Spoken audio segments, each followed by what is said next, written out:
Bem que eu tentei aposentar, sabe? Mas o cara falou pra mim: artista não tem direito à aposentadoria. E ainda veio lá com a garrafa de vinho, falou: vai tomar um vinho lá na sua casa, esfria a cabeça.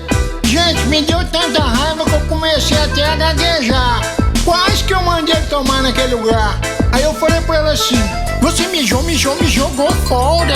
Mas que cocô, coisa ruim. Você vai cagar, vai embora. Você não cagou, gostou de mim? Tá, querendo me enganar, quer. E se foder desse jeito não dá. Não dá.